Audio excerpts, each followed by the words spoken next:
Yaklaşık 40 bin yıl önce Avrupa'da bizden farklı bir insan türü yaşıyordu. Beyinleri en az bizimki kadar büyüktü. Ateş yakıyor, avlanıyor, ölülerini gömüyorlardı. Onlara Neandertaller adını verdik.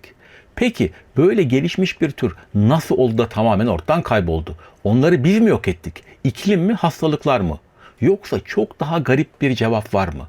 Çünkü bazı bilim insanlarına göre Neandertaller aslında tamamen yok olmadı. Neandertaller bilimsel adıyla Homo neanderthalensis. İnsan evrimindeki en ilginç türlerden biri ve bizim en yakın evrimsel akrabalarımızdan biri. İlginç olan şu ki fosilleri keşfedildikten uzun süre sonra bile kim oldukları tam olarak anlaşılmamıştı. Aslında 1863'te ayrı bir insan türü olarak tanımlandılar. Öncesinde çoğu bilim insanı onları modern insan ile daha ilkel atalar arasında kayıp halka olarak görüyordu. Uzun yıllar boyunca Neandertaller Avrupa'ya özgü, ilkel ve sonunda yok olmuş bir tür olarak kabul edildi. Onların geri kaldığı modern insanların yani Cro-Magnonların sahneye çıkıp yerlerini aldığı düşünülüyordu. 20. yüzyılın evrim anlayışı basitten karmaşaya doğru bir merdiven gibi yükselen bir evrim modeli öneriyordu. Ve modern insan bu merdivenin en üst basamağıydı. Fakat son araştırmalar bu tabloyu değiştirdi. Artık modern insanlar ile Neandertallerin yaklaşık 500 bin yıl önce Afrika'da ortak bir atayı paylaştığını biliyoruz. Evrimsel zaman ölçeğinde bu neredeyse göz açıp kapatmak kadar kısa bir süre. Üstelik aramızdaki farklar sandığımız kadar büyük değildi. Uzun bir dönem boyunca Neandertaller ile Homo sapiens arasındaki fiziksel farklar sınırlıydı. Ve kültürel açıdan da arkeolojik kayıtlarda büyük bir ayrım görmek zor. Daha da ilginci yollarımız sadece kesişmekle kalmadı. Birbirimizle çiftleştik ve melez nesiller ortaya çıktı. Bugün hala genlerimizde izleri var. Modern insanların genomunun yaklaşık %1 ila 4'ü Neandertal DNA'sına oluşuyor. Avrupa'da ve Anadolu Türklerinde bu yaklaşık %2. Bu kadar yakın akrabalık bilim dünyasında uzun süredir tartışma yaratıyor. Bazı araştırmacılar Neandertaller ile modern insanların aslında tek bir türün farklı popülasyonları olabileceğini savunuyor. Buna göre Neandertaller Avrupa'da evrimleşmiş bir alt grup ve Pleistosen'in sonunda yani yaklaşık 12 bin yıl önce Afrika'dan gelen modern insan topluluklarıyla yeniden birleştiler. Diğer bilim insanları ise iki grubun yeterince farklı olduğunu söylüyor. Onlara göre hem fiziksel hem genetik olarak ayrı türler oldukları için Homo neanderthalensis hala ayrı bir tür olarak sınıflandırılmalı. Ama tartışma ne olursa olsun değişmeyen bir gerçek var. Neandertaller bugün aramızda değiller. Yüz binlerce yıl boyunca yaşadığı topraklardan çekildiler ve sonunda yerlerini Homo sapiens'e bıraktılar. Peki bu nasıl oldu? Biz mi onları yendik yoksa doğa mı tabloyu değiştirdi? İşte şimdi bu gizemin izini süreceğiz. Bir türün yok oluşu kulağa oldukça trajik gelir. Ama biyoloji açısından bakıldığında bu hayatın sıradan gerçeklerinden biridir. Dünya üzerinde bugüne kadar yaşamış türlerin yaklaşık %99,9'u artık yok. Yani Neandertallerin ortadan kaybolması doğanın garip bir kazası değil, evrim tarihinde tekrar tekrar yaşanan bir hikaye. Üstelik türler çoğu zaman bir anda yok olmaz. Doğa tarihinde yok oluş genellikle yavaş işleyen bir süreçtir. Popülasyonlar küçülür, yaşam alanları daralır, gruplar birbirinden izole hale gelir. Biyologlar bazen bu aşamaya fonksiyonel yok oluş der. Yani teknik olarak bireyler hala vardır fakat nüfus o kadar küçülmüştür ki türün uzun vadede varlığını sürdürmesi neredeyse imkansızdır. Neandertaller için de muhtemelen böyle bir süreç yaşandı. Bilim insanları bu sürenin zamanını anlamak için çoğunlukla radyokarbon tarihleme yöntemini kullandı. Fosiller üzerinde yapılan ölçümler Neandertallerin yaklaşık 40 bin ila 37 bin yıl önce ortadan kaybolduğunu gösteriyor. Geçmişte bazı kalıntıların daha genç olduğu düşünülüyordu. Örneğin Hırvatistan'daki Vindija ve Belçika'daki Spy mağaralarından gelen fosillerin yaklaşık 30 bin yıllık olduğu sanılmıştı. Ancak daha hassas ölçümler yapıldı ve bu örneklerin aslında yaklaşık 40 bin yıl öncesine ait olduğu anlaşıldı. Yine de bazı küçük ve izole bazı Neandertal gruplarının belirli bölgelerde birkaç bin yıl daha yaşamış olması mümkün. Radyometrik tarihleme bize kesin bir son gün vermiyor. Yalnızca olası bir zaman aralığı sunuyor. Son yıllarda yapılan genetik çalışmalar ise Neandertallerin son dönemlerinin oldukça zor geçtiğini gösteriyor. İspanya'daki El Cidrón, Hırvatistan'daki Vindija, Kafkasya'da Adige Cumhuriyeti'ndeki Mezmayskaya ve Sibirya'da Altay Dağları'ndaki mağaralardan elde edilen DNA verileri geç dönem Neandertal topluluklarının çok düşük genetik çeşitliliğe sahip olduğunu ortaya koyuyor. Başka bir deyişle bu gruplar küçük, kapalı ve çoğu zaman akraba bireylerden oluşuyordu. Altay'da bulunan bir Neandertal bireyinin DNA'sı incelendiğinde ebeveynlerinin en az üvey kardeşler kadar yakın akraba olduğu anlaşıldı. Bu durum küçük popülasyonlarda şaşırtıcı değildir. Ancak uzun vadede zararlı mutasyonların birikmesine ve sağlık sorunlarının artmasına yol açabilir. Genetik çeşitlilikteki bu düşüş önemli olabilir. Çünkü Neandertallerin genetik çeşitliliğinin günümüz insanlarının yaklaşık 1/3 kadar olduğu tahmin ediliyor. Küçük popülasyonlar çevresel değişimlere karşı genellikle daha kırılgan ve zayıftır. Peki, bilim insanları Neandertallerin yok oluşunu nasıl açıklıyor? Bugün genellikle 4 ana olasılık üzerinde duruluyor. İlki demografik açıklamalar. Bu görüşe göre Neandertaller nüfusu zaten küçüktü ve gruplar birbirinden kopuktu.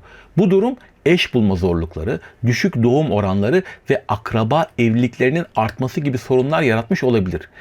İkincisi çevresi açıklamalar. Geç Pleistosen dönemde Avrupa'nın iklimi oldukça dengesizdi.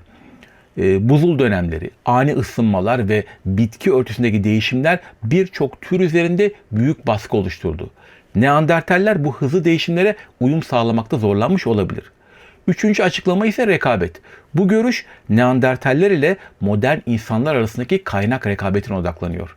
Birçok araştırmacı Homo sapiens'in daha esnek bir beslenme düzenine sahip olduğunu, daha fazla av stratejisi kullandığını ve daha geniş sosyal ağlar kurabildiğini düşünüyor.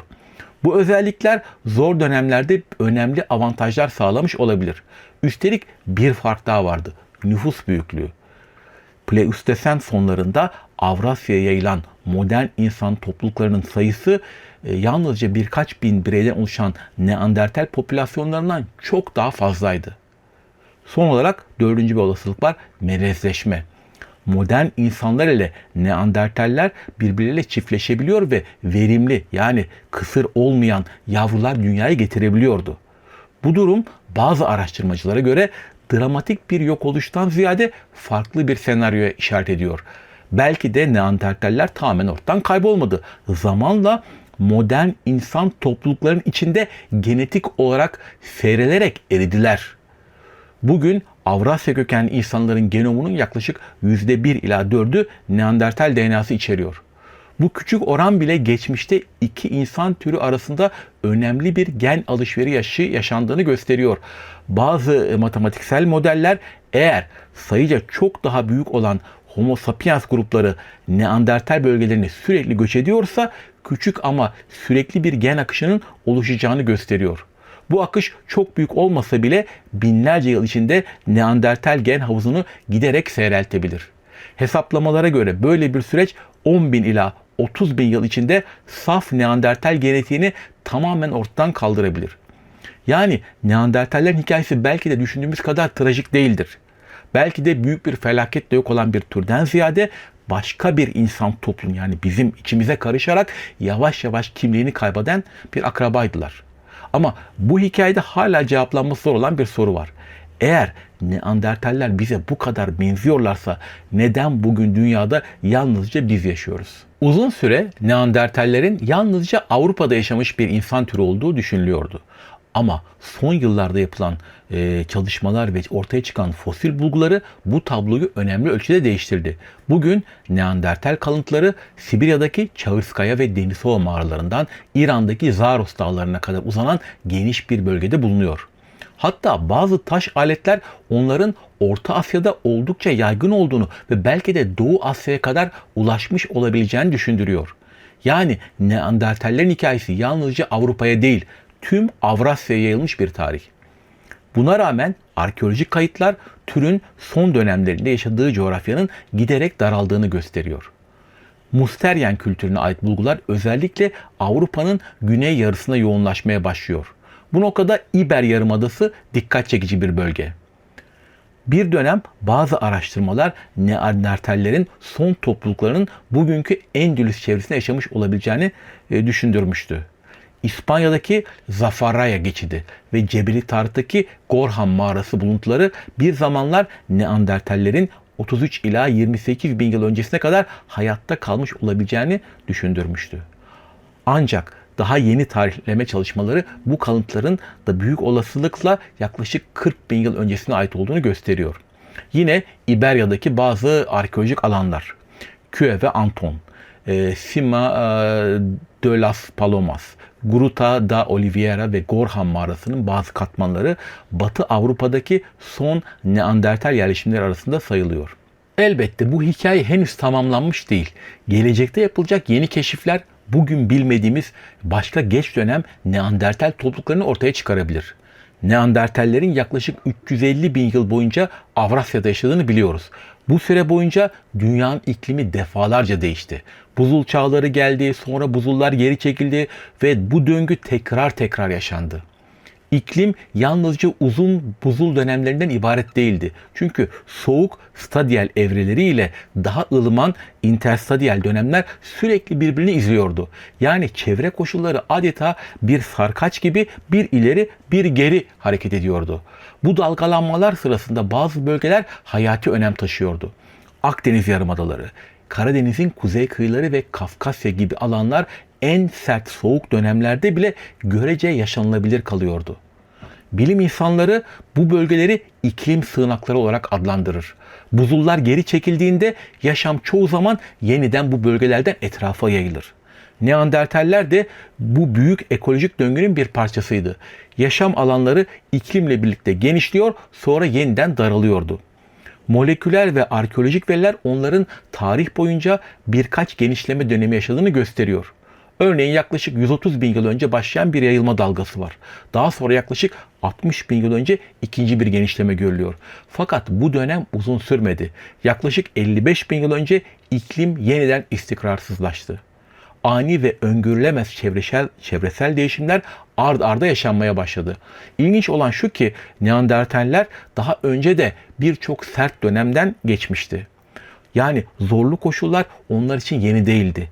Ancak bu son dönemde yaşanan Danskart-Oeschger dalgalanmaları ve Heinrich olayları gibi aşırı iklim değişimleri çevreyi çok daha öngörülemez hale getirmiş olabilir. Devasa buzdağı kopmaları, ani sıcaklık artışları ve ardından gelen uzun soğuma dönemleri. Ekosistemler sürekli yeniden şekilleniyordu. Bu tür hızlı değişimler özellikle belirli kaynaklara bağımlı topluluklar için çok risklidir. Neandertallerin beslenme stratejisi de bölgeye göre değişiyordu. Akdeniz çevresinde yaşayan gruplar için oldukça esnekti. Bitkiler, kuşlar, tavşanlar, kaplumbağalar ve hatta deniz ürünleri tüketebiliyordu. Fakat kuzey bölgelerinde durum farklıydı. Buradaki Neandertaller büyük ölçüde büyük otçul hayvanlara, yani büyük devasa geyiklere bağımlıydı. Bazen bu bağımlılık tek bir ana av türüne kadar daralabiliyordu. Örneğin Fransa'daki Moran bölgesinde bizon, Jonzek çevresinde ise ren geyiği başlıca av hayvanlarıydı. Arkeolojik veriler Neandertallerin son dönemlerde büyük bir açlık krizi yaşadığını göstermese de hızlı çevre değişimlerinden etkilenmemeleri mümkün değil. Eğer av hayvanlarının sayısı azalır ya da göç yolları değişirse uyum sağlamak çok daha zor olur. Neandertaller muhtemelen tam da böyle bir döneme girmişti. İklim değişiyordu, ekosistemler dönüşüyordu ve Avrasya sahnesinde yeni bir insan türü, yani biz, giderek daha fazla yer kaplıyorduk. Yaklaşık 45 bin yıl önce Afrika kökenli modern insanlar Avrupa'ya ulaşmaya başladı. Bu tarihte Tuna Havzası gibi bölgelerde arkeolojik izlerimiz görülmeye başlanıyor. Aslında bu iki insan türü daha önce de karşılaşmıştı. Yaklaşık 100 bin ila 55 bin yıl önce Yakın Doğu'da uzun süre aynı bölgelerde yaşamışlardı. Ancak Avrupa'daki karşılaşma muhtemelen farklı bir bağlamda gerçekleşti. Çünkü bu sırada Neandertal popülasyonları zaten küçük ve parçalı hale gelmişti. Yeni gelen topluluklarla yaşanan rekabet bu hassas dengeyi daha da zorlamış olabilir. Burada önemli bir noktayı da vurgulamak lazım. Arkeolojik veriler Neandertaller ile modern insanlar arasında düşündüğümüz kadar dramatik bir teknolojik uçurum olmadığını gösteriyor. Neandertaller de çok iyi avcılardı. Karmaşık taş aletler üretebiliyor ve çevrelerini çok iyi tanıyorlardı. Yani ortada basit bir ilkel insanla gelişmiş insan karşılaşma hikayesi yok. Buna rağmen Avrupa'ya gelen modern insan toplulukları beraberlerinde bazı yeni kültürel özellikler getirdi. Üst paleolitik kültürlerde görülen kemik iğnelerle dikilmiş giysiler, balık ve su hayvanları için kullanılan av araçları ve yüzlerce kilometreyi kapsayan değişim ağlarını gösteren süs eşyaları bu yeniliklerden bazıları.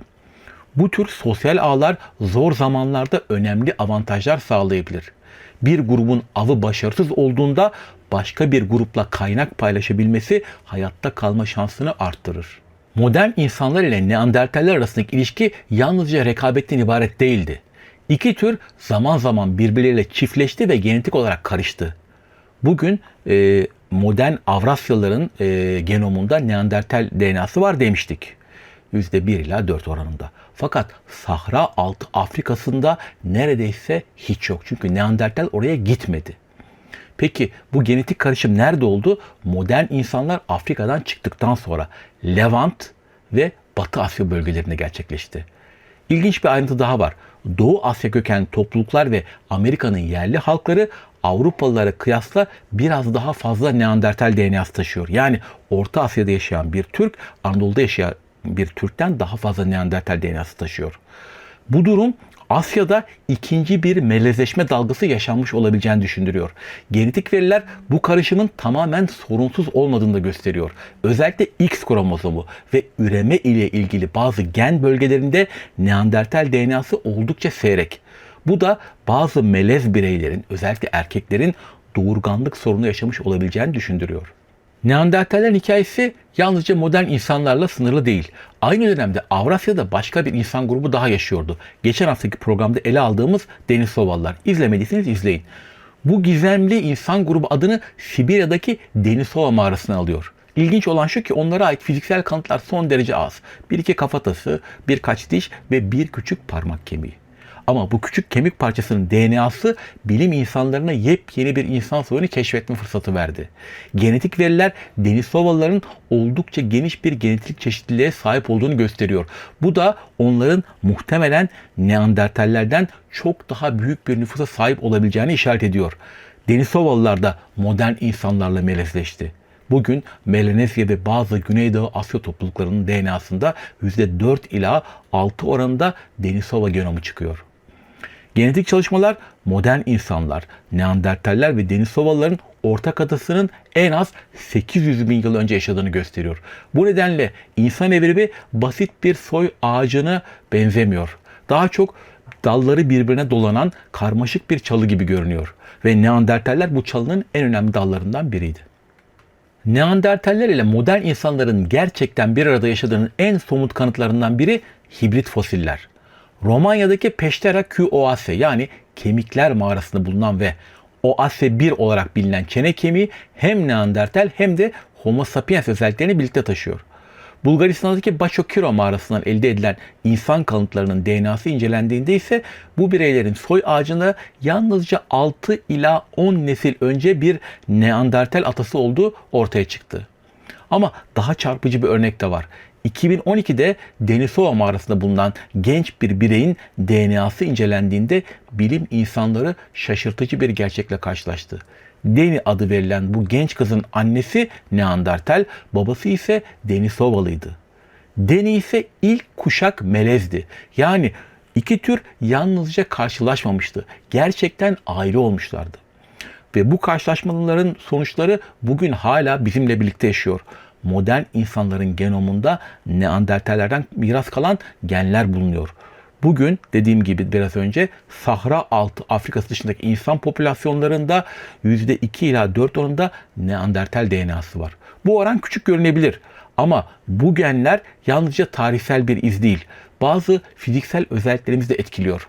Örneğin cilt pigmentasyonu, çillenme, bronzlaşma yeteneği ve güneş ışığına verilen hücresel tepkiler kısmen Neandertal kökenli genlerle bağlantılı olabilir. Saç yapısı ve deri dokusuyla ilişkili bazı keratin genleri de muhtemelen bu eski akrabalarımızdan bize miras kaldı. Metabolizma üzerinde de etkileri var. Enerji kullanımı, yağ depolama ve glikoz metabolizması ile ilişkin bazı gen varyantları Neandertal kökenli. Bu genler geçmişte atalarımıza yeni iklimlere uyum sağlama konusunda avantaj sağlamış olabilir. Ama modern yaşam koşullarında aynı genler bazen obezite ya da tip 2 diyabet riskini arttırabiliyor. Yani bazı genler geçmişte avantajlıyken bugün dezavantaja dönüşmüş olabilir. Genetik miras yalnızca dış görünüşe de sınırlı değil. Bağışıklık sistemimiz de bu eski karşılaşmalardan etkilenmiş olabilir. Modern insanlar Afrika'dan Avrasya'ya yayıldığında burada karşılaştıkları bakteri ve virüslere karşı hazır bir savunmaya sahip değillerdi. Oysa Neandertaller bu bölgelerde yüz binlerce yıldır yaşıyordu. İki tür arasında gerçekleşen gen alışverişi modern insanların yerel patojenlere karşı hızlı bir savunma kazanmasına yardımcı olmuş olabilir. Özellikle OAS genleri ve TOL benzeri reseptör genleri virüsleri ve bakterileri tanıyan bağışıklık mekanizmalarında rol oynuyor ve bazıları Neandertal kökenli.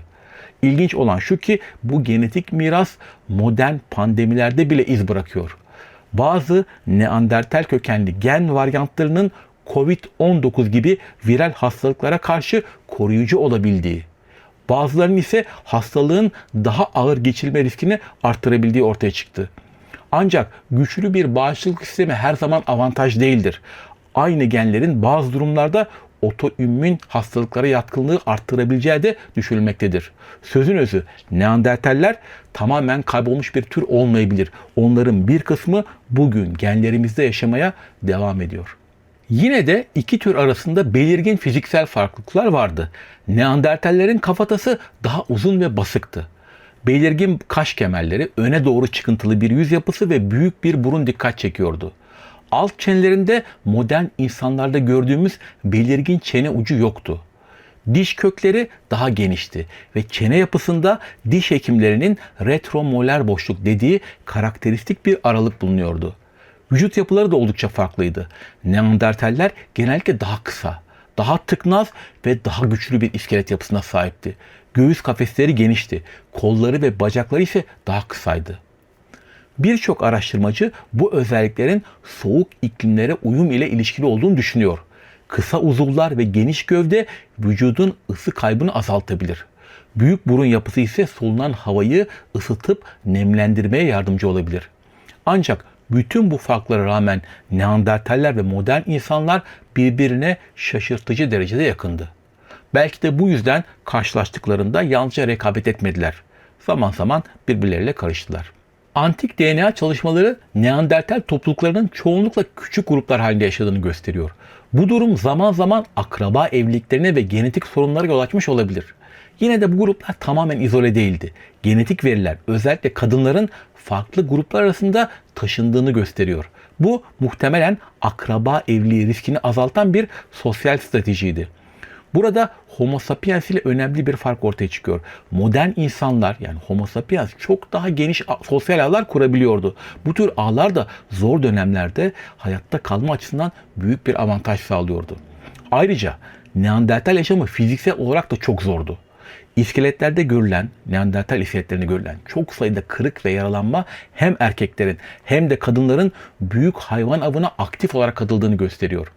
Buna rağmen topluluk içinde güçlü bir dayanışma olduğu da anlaşılıyor. Örneğin İber Yarımadası'nda bulunan ve Tina adı verilen Down sendromlu bir Neandertal çocuğunun yaklaşık 6 yaşına kadar yaşayabilmiş olması grubun hasta bireylere bakım sağladığını düşündürüyor. Yani Neandertaller yalnızca güçlü avcılar değildi. Aynı zamanda sosyal ve dayanışmacı topluluklar da kurabiliyordu. Neandertaller Avrupa'dan sahneden çekilirken arkeolojik kayıtlar da değişmeye başladı. Orta Paleolitik dönemde Avrupa'ya Musteryen taş alet kültürü hakimdi. Bu kültür büyük ölçüde Neandertallerle ilişkilendiriliyor. Ancak yaklaşık 50 bin yıl önce üst Paleolitik döneme geçildiğinde kültürel manzara hızla değişmeye başladı.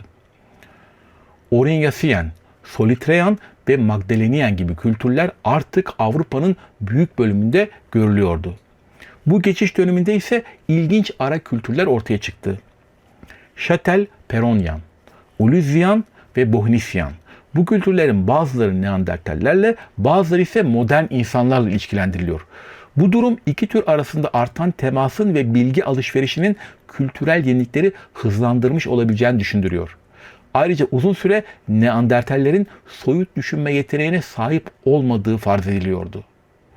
Neandertallerin kırmızı pigment kullandığı, kuş tüyleri ve kartal pençeleri topladığı, bu tür adetlerin de süs eşyası mı yoksa ritüel yani ayinler sırasında kullanılan objeler mi olduğu hala tartışmalı. Ancak artık Neandertallerin soyut düşünebilme ihtimalleri dışlanmıyor. Peki bütün bu hikayenin sonunda asıl soruya dönelim.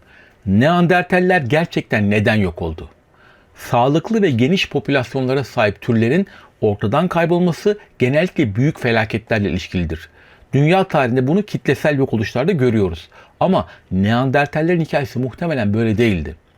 Onların ortadan kaybolması yavaş işleyen bir sürecin sonucu gibi görünüyor. Avrupa'daki Neandertal toplulukları zaten küçülmüş ve birbirinden kopmuş durumdaydı. İklim giderek daha dengesiz hale geliyordu. Av hayvanlarının dağılımı değişiyordu. Ve tam bu dönemde Avrasya sahnesine yeni bir insan türü çok daha güçlü biçimde çıkıyordu. Homo sapiens. Ama burada önemli bir noktayı vurgulamak gerekir. Modern insanların Neandertalleri bilinçli olarak yok ettiğini gösteren güçlü bir kanıt yok. Yani ortada büyük bir katliam hikayesi bulunmuyor. Gerçekte olan şey büyük olasılıkla çok daha karmaşıktı. Küçük popülasyonlar, akraba evlilikleri, değişen iklim koşulları, ekolojik baskılar ve modern insanlarla yaşanan rekabet. Bu faktörlerin hepsi birlikte etkili olmuş olabilir. Ama belki de hikayenin en ilginç ihtimali şu. Neandertaller tamamen yok olmamış olabilir. Muhtemelen zamanla başka bir insan topluluğunun içinde yani bizim içimizde yavaşça eridiler. İnsan evriminin hikayesi de aslında böyle ilerliyor. Homo sapiens Afrika'dan çıktıktan sonra yalnızca Neandertallerle değil, Denisovalılarla, Homo floresiensis'le ve Homo luzonensis gibi başka insan türleriyle de karşılaştı. Bugün bu türlerin çoğu artık yok. Peki neden bazı insan türleri hayatta kaldı da diğerleri kayboldu? Bu sorun hala paleoantropolojinin en büyüleyici bilmecelerinden biri. Ve belki de hikayenin en ilginç tarafı şu.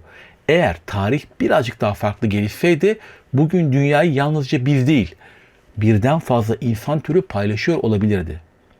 Neyse, videonun sonuna geldik. Siz bu konuda ne düşünüyorsunuz? Yorumlarda düşüncelerinizi paylaşabilir, diğer izleyicilerle tartışabilirsiniz. Farklı bakış açıları bu konuyu daha ilginç hale getirebilir ve yeni videoların konusu için bana da ilham verebilir. Eğer bu video size yeni bir perspektif kazandırdıysa ya da bunu hiç böyle düşünmemiştim dedirttiyse amacına ulaşmış demektir. Videoyu beğenmeniz, yorum yapmanız ve paylaşmanız kanalın büyümesine gerçekten yardımcı oluyor. Abone olup bildirimleri açarsanız yeni içerikleri de kaçırmazsınız. Bir sonraki video muhtemelen panspermia teorisi yani yaşamın dünya dışı köklerini sorgulayacağımız uzaylı olabilir miyiz başlıklı bir program olacak. Kaçırmamanızı tavsiye ederim. Görüşmek üzere, hoşça kalın.